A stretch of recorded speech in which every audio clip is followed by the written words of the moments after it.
What if, as faithful human beings on earth in a marriage where both parties stated that they understood the terms of the marriage, and the man in particular said that's all he was craving, was a woman who would care for him, who he could trust, who would not go out with another man or take to another man or look for another man, and to stay in his home and care for him and his children.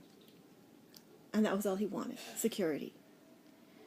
So when something like this happens, what if he really is going through an emotional illness, or, well, sadly, what they call a mental illness or a spiritual illness, or somebody is threatening him or holding something over his head or cajoling him or overriding him or putting him in a position where he has nothing else he can do, or trying to take his house, or somebody who he could be related to or friends with has some other position or some other job, which people in his family do on both sides within his family, have their own livelihoods, which could be requiring our house, which they could too be pushing him out of his own.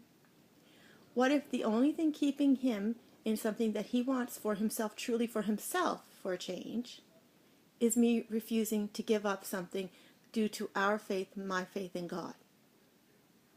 That our family, myself and him and our daughter, have strived over all of these years to have and to hold. Because when we feel demeaned by something that comes at us and just suddenly let everything go, because again, it's starting again with the Surrey and the whatnot, you should give it up, we need you to give it up, we want you to give it up. You can hear them. They admit their voices at you. If he goes on with his life, what is it about you that has to just hold on, like you know? But it is our faith and our agreement, and if people cannot, then we are not all addicted. We are not all addictive personalities. We really need to hold back and show restraint and follow the rules and follow the laws and follow the agreements we have made.